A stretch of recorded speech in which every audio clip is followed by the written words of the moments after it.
특별히 이렇게 KNN에서 교육 문제를 관심을 갖고 좋은 포럼을 마련해 주시고요.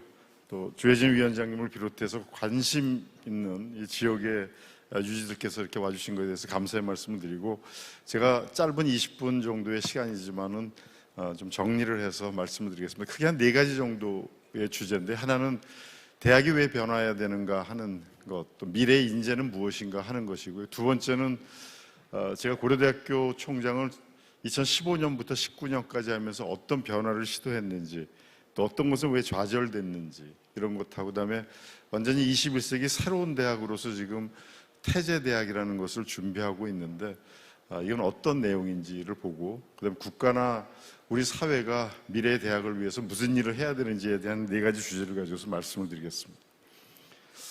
먼저 잘 아시는 것처럼 인류는 굉장히 빠르게 변화하고 있습니다. 7만 년 전에 네안데르탈인이 호모사피언스 때문에 멸종을 했는데, 지금 그 레이 커즈와일하고 유발 하라리가 얘기하는 것은 2045년, 2050년이 되면 현재의 인류하고 신인류의 차이는 네안데르탈인하고 지금 현재 인류의 차이보다 더 클 것이다라고 얘기하고 있습니다.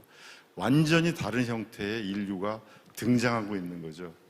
그런데 우리는 지금 어떻게 살고 있는지, 맨하고 머신, 지금 우리 2050년 정도가 되면 인간의 50% 정도는 새로운 형태의 기계하고 함께 살 수밖에 없다라고 얘기를 하는데요.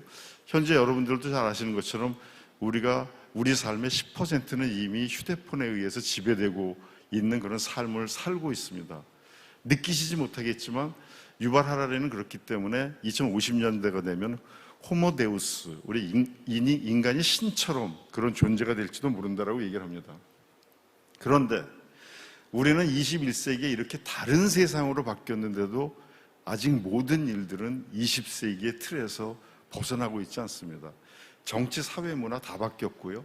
수명도 바뀌고 있고, 디지털 네트워크, 디지털 트랜스포메이션에 의해서 모든 것이 바뀌는데도 그대로 있습니다. 제일 안 바뀌는 것이 대학입니다. 대학의 교수님들이 아까 지역대학 중요하다고 얘기하셨고, 이제 조혜진 위원장님도 굉장히 좋은 말씀을 해주셨는데, 저도 굉장히 안타까운 마음을 가지고 있지만, 획기적인 아이디어로 완벽하게 바뀌지 않으면 대학도 살 수가 없고 지역도 살 수가 없습니다. 이 틀을 새롭게 짜야 되는 것이 21세기 지식인들의 소명이고, 또 지역에 있는 여러분들의 지혜를 함께 모아야 될 거라고 생각하고 있습니다. 피터 드로커는 얘기했습니다. 30년 후에 대학 캠퍼스는 역사적 유물이 될 것이다. 무슨 말이냐면, 이제 디지털로 다 바뀌게 되면, 지금 여러분들이 유럽에 가게 되면은 성당을 주로 많이 다니시게 될 것입니다. 멋진 관광지죠. 거기서는 미사를 드리거나 예배를 드리는 것보다 관광지로서 더 의미를 갖고 있습니다. 대학 캠퍼스들 앞으로 30년 지나면은 거의 관광지로 남아있을지도 모릅니다. 이미 코로나 사태 때문에 지난 2년 동안 온라인 강의를 다 하면서 대학에서의 강의의 의미가 무엇인지가 굉장히 좀 달라지고 있습니다. 스탠포드 대학은 공과대학에서 벌써 한 3, 4년 전서부터 공과대학 강의는 교수님들이 20분짜리 유튜브 같은 걸로 바꿔야 된다고 얘기를 했고, 제가 확인은 못했습니다만 들리는 얘기로는 하버드 대학은 코로나 사태가 끝난 다음에 완전히 대학 체제를 바꿔야 된다고 해서 방송국 PD를 400명을 고용했다고 합니다. 교수들이 칠판에다가 써가면서 대학 강의를 하는 것은 이제는 구석기 시대의 일이라고도 볼 수 있습니다. 토마스 프레이라는 미래학자도 2030년이면 세계 대학의 절반이 사라질 것이라고 예언을 했고요. 뉴욕타임즈에서 뭐라고 얘기했냐면, 대학이 사람을 깨우치는 인라이트먼트, 계몽하는 것이 아니라 지금은 unemployment factory, 실업자 양산하는 공장이 됐다, 대학이. 그리고 학위라고 하는 것은 가문의 영광처럼 내가 어디 나왔다라고 하는 그냥 쇼업, 자랑거리이지 그게 별로 의미도 없다. 입학시험? 쓸데없는 경쟁이다라고 얘기를 하고 있습니다. 어떻게 바뀌어야 되냐? 재미있는 책 중에 하나가 요시미 순야가 대학이란 무엇인가라는 책을 하나 냈는데, 거기서 보면은 원래 10세기, 11세기 이럴 때의 대학에서부터 대학이 획기적으로 바뀌는 거가, 옛날에는 대학이 볼로냐 대학이나 이런 것들이 1200년대에 시작이 됐는데, 그때 대학은 거기에 가야지만 최고의 지식을 얻을 수가 있었는데 굉장히 큰 혁명이 뭐가 일어나냐면 인쇄술이었다는 겁니다. 잘 아시는 것처럼 종교개혁도 인쇄술 때문에 나타난 건데, 사제들만, 신부님들만 성경을 읽던 곳에서부터 이제 인쇄가 되고, 옛날에 보시면 알겠지만 유럽의 성당들은 전부 다 그림으로 아주 멋있게 되어 있는 것은, 일반 성도들은 성경을 못 읽기 때문에 그 그림을 보고서 하나님의 뜻을 이해를 했었었는데, 인쇄술이 나오면서 다 달라지게 됐고, 그런 가운데서 마틴 루터가 성경을 독일어로 번역하면서 또 달라지면서 성경이 보급이 되면서 신교, 종교개혁이 일어났던 것처럼, 대학도 인쇄술이 발달하면서부터 대학이 아닌 곳에서도 지식을 전달하는 시스템이 나타나서 백과전서파라든가 이런 사람이 나타났는데, 21세기에도 디지털로 완전히 바뀌면서 유튜브가 된다든가 칸 아카데미가 된다든가, 대학에서 가르치지 않아도 우리가 받을 수 있는 지식은 엄청나게 많다는 것입니다. 대학이 바뀌지 않으면 안 된다. 어떻게 바뀌어야 되나? 뭘 가르칠 건가? 어떻게 가르칠 건가? 어떤 기능 해야 되나? 사회를 위해서 무슨 일을 해야 되나? 이런 것들에 고민을 해야 되고요. 사실 지식을 전달하는 것은 별로 의미가 없습니다. 제가 SK에서 관계를 해서 잘 아시는 것처럼, 옛날에 한 40년 전, 50년 전에는 SK 장학 퀴즈가 굉장히 인기 있는 프로였는데 지금은 아무도 안 봅니다. 왜? 질문을 해놓고 빨리 지식을 알아맞추는 것은 요즘 아이들한테는 아무 의미가 없습니다. 15초만 주면 다 장원할 수 있습니다. 이거 찾아보기만 하면. 그런데 이거를 머릿속에 녹아고 다니면서 빨리 부저 눌러서 빨리 답하는 것이 대단한 능력이 아닌 시대로 바뀌었거든요. 하버드 대학의 세멀 에버스만이 쓴 책에 보면은 지금 현재 있는 지식이 10년만 되면은 절반이 의미가 없어진다고 합니다. 저는 뭘 갖고 분석을 했냐면, 논문이나 책이 발간된 다음에 10년 후에 얼마나 사람들이 찾아보는가를 갖고 계산을 해봤는데, 물리학은 13년 정도까지 절반을 보지만 그 절반 이상이 13년만 되면 아무도 안 찾아본다는 겁니다. 경제학 9년, 수학 9년, 심리학 7년, 역사학 7년 정도입니다. 이상하게 생각하실지 모르겠지만 역사 다 바뀌었습니다. 혹시 서점에 가서 그 역사 교과서 찾아보신 분 계시겠습니다만, 저도 보고 놀랐는데 통일신라 없어졌습니다. 지금은 남북조 시대입니다. 발해를 우리 역사로 끌어들였기 때문에 통일신라라는 말이 없습니다. 잘 모르잖아요, 우리가. 역사도 바뀝니다. 역사도 계속될 것 같지만 이렇게 계속 바뀌고 있습니다. 21세기 교육은 20세기에서는 분절화되고 세분화된 전공 지식을 잘 가르쳐서 이제 60년 사는 삶이기 때문에 30년 동안 열심히 교육을 시켜서 30년 동안 그 지식을 가지고서 써먹고 60에 정년퇴직하고 한 10년 살다가 세상을 떠나는 거였는데, 그래서 라이프 사이클이 두 제너레이션, 두 세대밖에 없어요. 지금은 세 세대로 늘어났습니다. 우리나라도 1950년대에 평균 수명이 53세 정도였고, 이 조선시대 때의 임금님들이 47살 정도 살았고, 다른 건 통계가 없으니까 고려시대 때는 43살 살았기 때문에 인간이 평균적으로는 한 5, 60살 사는 거였는데, 지금은 우리가 여성이 84세, 남성이 80세 정도 왔고요. WHO에서 2030년 전 세계 1위 수명 국가가 한국으로 얘기를 해서 90세가 넘는 걸로 얘기하고 있습니다. 그런데 형식적인 지식을 아직도 가르치고 전공이라고 대학에서 하는 것이 의미가 있는가? 삼성전자, SK하이닉스에서는 전부 다 박사 또는 박사 후에 포스닥을 원하지, 그 사람들을 전공을 배웠다고 생각하지 학부 나와서는 절대로 취업할 수 없는 그런 상황입니다. 그런데도 대학들은, 특히 지역대학 더 많이 그렇습니다만, 획기적으로 바뀌지 않으면 그냥 대학원에서 가르치는 전공 지식을 학부에서 전공이라고 해서 쉽게 가르쳐주는 그러한 식으로 해서는 대학은 살아남기 어렵고 존재 이유가 없어집니다.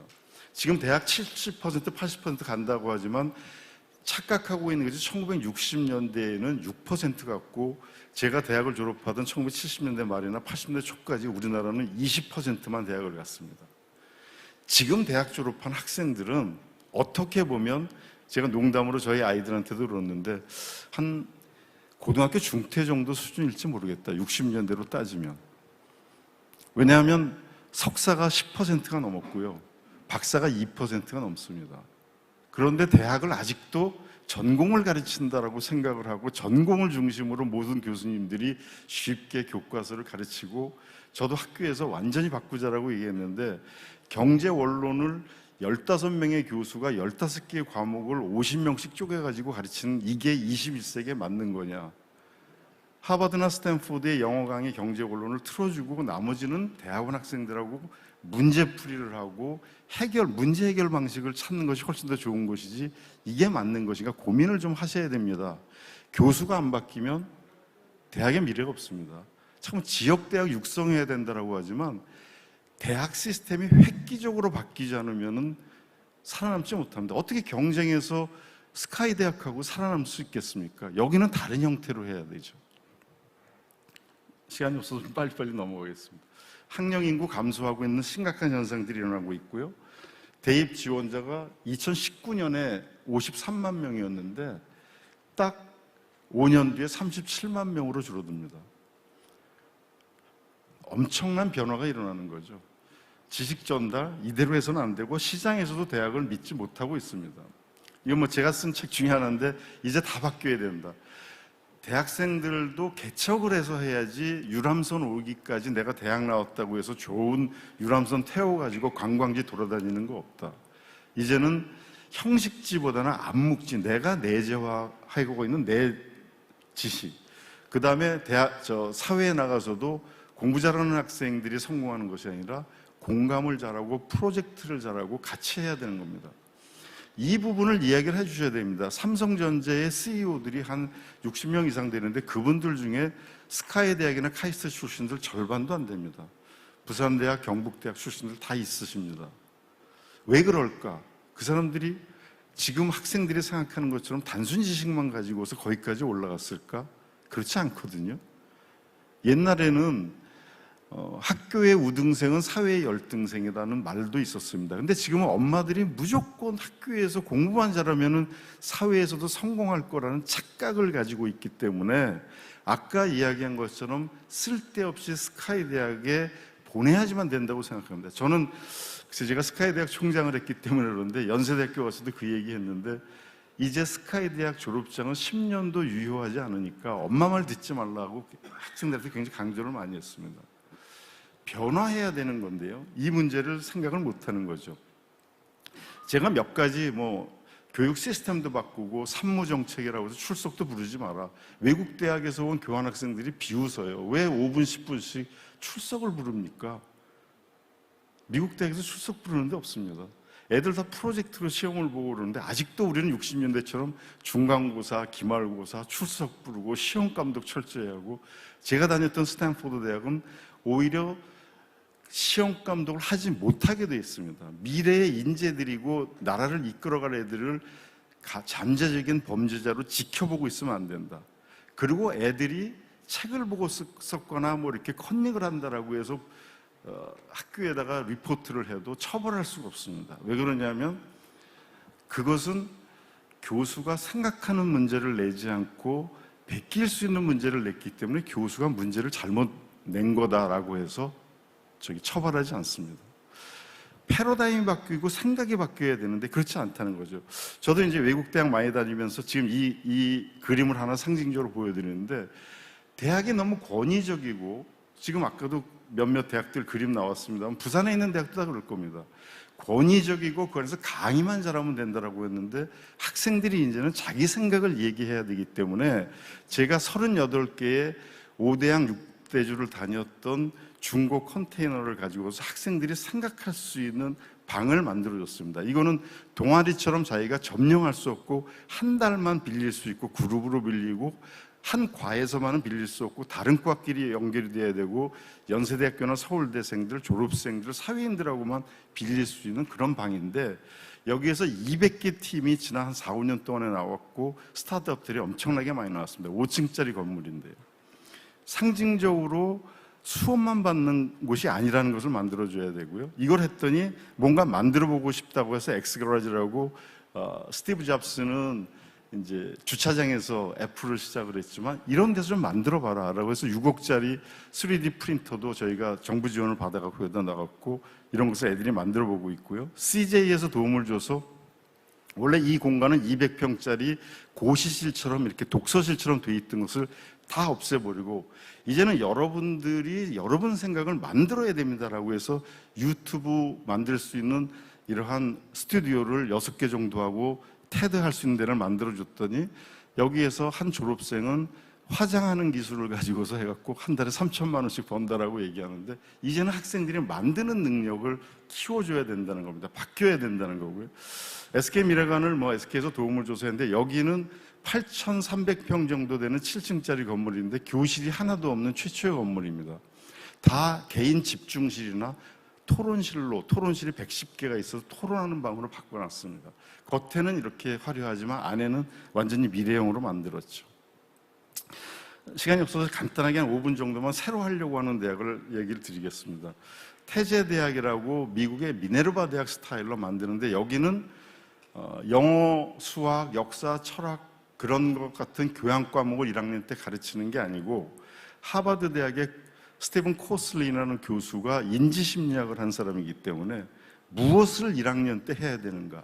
그래서 Habits of Mind라고 해서 이 생각의 습관을 바꿔야 된다. 그래서 4가지만 가르칩니다. 교과목을 만들어서. 그게 뭐냐면 하나는 비판적 사고, critical thinking. 2번째는 creative thinking, 창조적 사고. 3번째는 communication 능력. 4번째는 interaction, 상호작용할 줄 아는 능력. 이 4가지만 완전히 1학년 때에 집중적으로 이것을 훈련받을 수 있게 아이들을 만든 다음에 2학년 2학기부터는 다 해외로 떠나가서 여기는 7개 도시, 샌프란시스코가 본부인데 7개 도시를 중심으로 해서 한 학기씩 그 해외에서 체류를 합니다.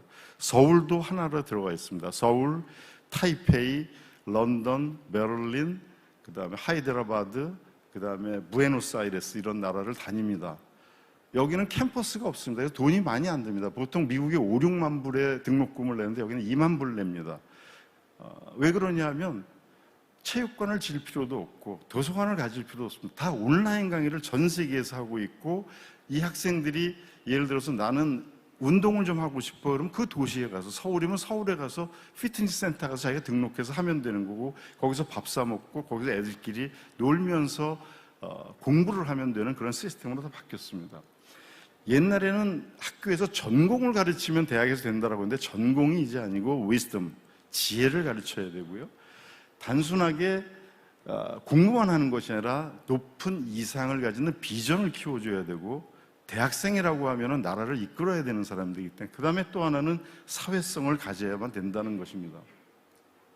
태제대학은 그렇기 때문에 저희도 혁신적 학습관리 지금 다 온라인으로 하기 때문에 온라인에서 한 수업당 20명 이하로 다 돼 있어서 선생님들이 매 시간 강의를 하지 않습니다. 강의는 다 다른 데 돼 있는 것을 보고 와서 미리 다 준비하고 와서 여기서는 토론하고 문제 해결만 하는 그런 시스템으로 돼 있고요.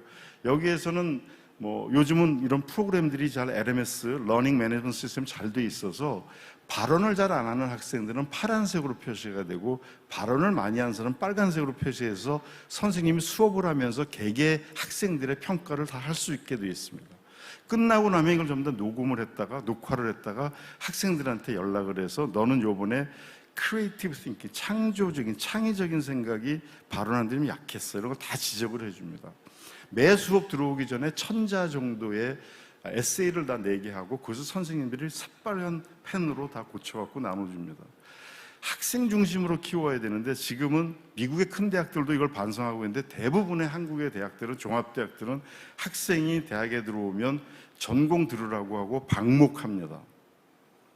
그런데 여기에서는 철저하게 한 학생이 어떻게 자라나고 무슨 과목을 듣는지 무슨 비교과 활동을 하는지 무슨 커리어를 가질 것인지를 완벽하게 빅데이터로 정리를 해갖고 학생들을 키워주는 그런 시스템으로 되어 있습니다. 전공 없이 무전공으로 들어오고요. 지금도 한국에서는 공대 같은데 80학점 정도를 전공으로 들어야만 된다고 얘기하는데 삼성전자의 권오현 회장이 이제 저랑 같이 공부도 하고 친하기 때문에 얘기하는데, 다 소용없다. 학부에서는 수학하고 물리학 정도 개념만 잘하고 나오면 되지, 학부 나온 애들이 무슨 전공이냐. 삼성전자에서 이렇게 얘기하고 있고요. 미국에서도 프린스턴 대학 같은 데는 무전공으로 다 들어가고 7개 과목만 들으면 전공으로 인정을 해줍니다. 근데 우리는 아직도 모든 학과가 사일로가 돼서 대학원 학부가 다 똑같은 전공을 가르치고, 이 전공을 벗어나지 못하게 교수들이 이렇게 학생들을 가둬놓고 그 안에서 방목을 합니다. 학생이 누군지도 모릅니다. 이거 바꾸지 않으면 우리 미래가 없습니다. 요즘 자주 나오고 있는 스튜던트 석세스인데, 교수의 연구를 통해서 대학이 요즘 많이 평가받고 있지만, 그것은 아주 큰 대학들이 가야 될, 지식 창조를 하는 큰 대학들이 가는 연구 중심 대학이 할 일이고, 다른 모든 대학들은 학생 중심으로 다 바뀌어져야 됩니다. 학생이 성공할 수 있게 정말 얼마나 노력을 하는가, 학생이 이 전공이 맞는가, 전과도 못하게 합니다. 사실 저는 이런 아이디어를 드리고 싶은데 나중에 잠깐 말씀드리겠습니다만은, 유럽은 어느 대학을 가든지 상관이 없습니다. 그 에라스무스 플러스 프로젝트가 있어 다른 나라 대학 가서 강의 들어도 됩니다. 우리는 안 되지 않습니까? 기껏 하는 게 이제는 이중 전공, 한 대학 안에 전공만 바꾸는 건데, 왜 이중 대학은 못 다닙니까? 예를 들면 동서대학 다니고 있다 한 학기는 고려대학교에서 강의 듣고, 어떤 때는 학위를 동서대학 학위하고 고려대학교 학위 2개 받으면 안 됩니까? 그래서 그런 새로운 발상을 해서 완전히 변화하는 것을 하지 않으면은, 아직도 이 봉건적인 사고 같은 식으로 가고 있으면 19세기 말에 유생들이 절대로 문을 못 열겠다고 했던 거나 똑같은 양상이 벌어진다는 거죠. 저희는 문제 해결 영어라고 글로벌 현장 학습 4개 나라, 한국을 둘러싼 중국, 미국, 일본, 러시아 4나라를 돌아다니면서, 한 학기씩 돌아다니면서 여기에서 체험을 하면서 미래의 비전을 키웁니다. 학생은 국내 학생 100명, 그 다음에 이 4나라에서 100명 학생들을 데려다가 서로 기숙사 생활을 같이 해나가면서 차이를, 다양성을 인정하는 식으로 키우려고 하고 있고요. 그 다음에 장학금도 전액 장학금을 저희는 다 주려고 생각하고 있습니다. 그런데 뭐 능력이 있으면 돈을 내야 되죠. 하지만 집안이 그렇지 않으면은 해외에 나가서 생활하는 것까지도 다 장학금을 저희들은 제공을 하려고 생각하고 있고요. 왜냐하면 그것이 가능한 게 몇천 명 학생들을 하는 것이 아니라 100명, 한 학년에 100명, 200명 갖고 하기 때문에 그렇고요. 또 다양하게 뽑으려고 생각하고 있습니다. 미네르바 대학하고 차이를 말씀드렸고요. 시간이 없기 때문에 간단하게 말씀드리면, 모스크바나 중국은 중국 본토 들어가는 게 어렵기 때문에 홍콩을 베이스로 해서 2, 3개월 있고, 나머지는 도시를 순환하면서 학생들이 프로젝트를 할 수 있게 하고요. 예를 든다면 일본 같은 경우는 초고령 사회가 돼서 지역에 빈집들이 많이 생기는데, 이런 문제를 어떻게 활용할 수 있는가, 그런 아이디어를 내봐라. 학생들이 문제를 풀어보는 그런 프로젝트를 5명씩 하는 그러한 것으로 하고 있고요. 대부분은 교수님하고 학생들이 있고 중간에 행정직원만 있는데, 대학이, 우리는 비교과를 담당하는 아카데믹 스텝을 굉장히 크게 만들어가지고, 여기에는 풀타임보다도 뭐 20시간, 일주일에 20시간 정도 일하시는 분들, 또는 경력 단절된 여성들 중에서 프로페셔널들이 일할 수 있게 해서 굉장히 유연한 체제, 일주일에 2, 3일만 출근할 수 있고, 아니면 온라인으로 해도 되고. 왜냐하면 여기 전체는 교수들 전체의 절반 이상이 해외에 있는 교수들이고, 태국이 됐건 미국이 됐건 온라인으로만 강의를 하기 때문에, 학생들은 뭐 서울에서건 홍콩에서건 온라인으로 강의만 들으면 되기 때문에 이렇게 열려져 있는 그런 시스템으로 바뀌고, 대신 아카데믹 스태프들이 이걸 지원해 줍니다. 모든 교수가 하는 것은, 교수들은 처음 시작할 때 1달 정도의 트레이닝을 받아야 되고요. 교수를 어떻게 해야 되는지 매년 교수가 강의한 내용들은 다 리뷰를 하고 모니터링을 해서 최소한 1년에 2주 정도는 워크숍을 하면서 바꿔줘야 됩니다. 리더십, 학생들의 커리어를 어떻게 할 것인가 또 해서 이렇게 5가지 이제 중요한 커리어를 갖고 있는데, 그런 것을 키우려고 하고, 글로벌 이니셔티브,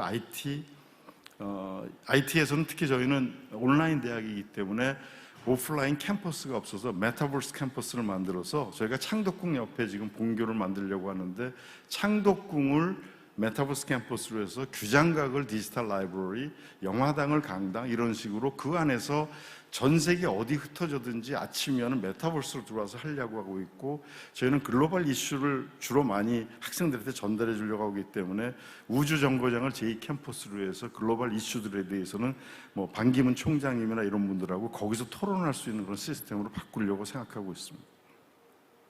시간이 없어서 이제 빨리 말씀드립니다. 고등교육 패러다임 대전환은 어떻게 해야 돼? 첫 번째, 학부하고 대학원을 완전 단절시켜야 된다. 제가 15년 동안 일본의 츠쿠바 대학에서 외국인 교수하고 같이 공동 연구를 했는데, 츠쿠바 대학은 학부하고 대학원하고 같은 학과가 없습니다. 학부에서는 지식의 기초 체력과 근력을 키워주는 것으로 하고 사회성이라든가 다양한 능력을, 잠재 능력을 키워주는 것이지 학부를 20세기식으로 전공을 가르치는 곳을 생각해서는 안 됩니다. 전공은 대학원 가서 해야 되는 겁니다. 그래서 이것을 완전히 분리시켜야 되는데 우리는 아직도 사일로로서 교수님들이 절대로 그 전공을 놓지 않고 있습니다. 그러니까 예를 들어서 스탠포드 대학은 1,500명, 1,700명 학생들이 학부에 들어가는데 거의 3분의 2 학생들이 컴퓨터 사이언스 전공합니다. 그래도 아무도 얘기 안 합니다. 왜? 무전공으로 들어가서 학생들이 선택하니까, 필요에 의해서. 근데 우리는 다 전공해놓고, 제가 고려대학교에서 미래 학부를 하나 만들려고 시작을 했는데 각 과에서 1명 내지 2명만 정원을 주시면 한 80명을 가지고서 실험적인 대학을 만들겠습니다 했는데 한 달 동안 총장실 점거당하고 결국 포기했습니다. 결국 그런 식으로 하게 되면 우리나라 미래 없습니다. 그래서 무학과제로 뽑아야 되고요, 융합전공해야 되고요, 학생을 위해서 해야 되기 때문에 과감한 정원 조정. 제가 서울대 오세정 총장님 이제 자문위원으로 하는데 굉장히 세게 이야기를 하는데, 스카이 대학 총장 3분이 빨리 2025년이나 2030년까지 일단 30% 학부 정원 줄이겠다고 선언하십시오. 사실 이게 학부를 붙들고 있으면 우리는 벚꽃 피는 대로 하니까 스카이 대학은 괜찮아라고 하지만 생태계가 무너집니다. 우리 교육위원장님 계시지만 왜 생태계가 무너지냐면 지금 이미 벌어지고 있는 건데, 지방대학이 무너지고 있기 때문에, 지역대학이 무너지고 있기 때문에 공부를 하려고 하는 학생들이 스카이 대학 대학원에 안 옵니다. 왜? 교수가 될 가능성이 점점 없다고 생각하기 때문에. 그러면 지방대학이 무너지면 스카이 대학의 대학원이 무너집니다.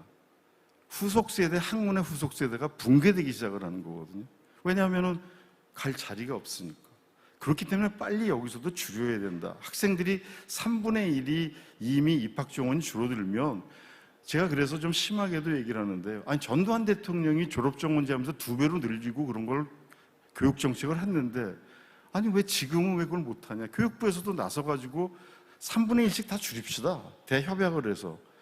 그러면 과외 선생님들도 얘기 못합니다. 하지만 교육부는 알아서 줄이세요. 맨날 빌라도처럼 그냥 알아서 학교에서 하세요. 옛날에 늘려줄 때는 교육부가 늘려주고 이제는 줄이는 건 알아서 하세요라고 하니까 안 되니까, 이런 부분에 있어서 대대적으로 절반을 줄여도 됩니다.